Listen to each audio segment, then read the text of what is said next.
అంటే back pain అంటే ఈ మీకు వెన్నెముకలు దగ్గరికొచ్చేసి అది నర్వ్‌ని కంప్రెస్ చేస్తది. ఎటువైపు నర్వ్ ఒత్తుకోపోద్దో అటువైపు షియాటికా. చాలా పెయిన్ వస్తది. యూ కాంట్ మూవ్ అనమాట. చాలా ఎందుకంటే నర్వ్ ఈస్ ప్రెస్ కదా! ఇట్స్ వెరీ కామన్ అండి. యంగ్‌స్టర్స్‌కి ఉంటది, ఓల్డ్ పీపుల్‌కి ఉంటది బ్యాక్ ఏక్, షియాటికా. 20 సంవత్సరాలుగా ఉంది బ్యాక్ ఏక్ ఉంది డాక్టర్ గారు అంటే 20 ఇయర్స్ నుండి వాడు ఎందుకు సఫర్ అవుతాడు? ఈ సాఫ్ట్‌వేర్‌లో పనిచేసేవాడు బరువు ఎత్తడం అవన్నీ ఉండవు కదా! అయినా కూడా వాళ్ళకి బ్యాక్ ఏక్స్ ఉంటాయి. మన జీవితం 2 సాఫ్ట్‌వేర్ మీద నడుస్తది. Masculine, feminine. మన కల్చర్‌లో దాన్ని శివ, శక్తి అంటారు.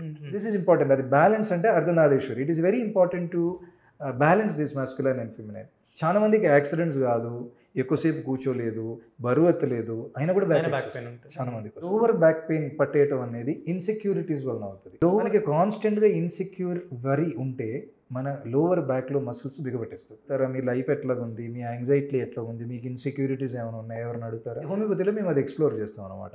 ఎందుకు ఇట్లా వచ్చింది? డాక్టర్ గారు చాలా బ్యాక్ ఏక్ ఉందండి, మోకాలు నొప్పులు ఉంది, నడుము నొప్పి ఉంది, మెడ నొప్పి ఉంది, నేను నడవలేని పరిస్థితి ఉందంట. వస్తారు వీల్ చైర్‌లో వస్తారు షియాటికాతోనే సర్జరీకి సజెస్ట్ చేశారని చెప్పేసి. బట్ మా మెడిసిన్స్ ఇచ్చిన తర్వాత we been able to avoid surgery for a lot of people. అది బ్యాక్ ఏక్ పోవటమే కాదు, అది మళ్ళీ రాకుండా ఉంటుంది.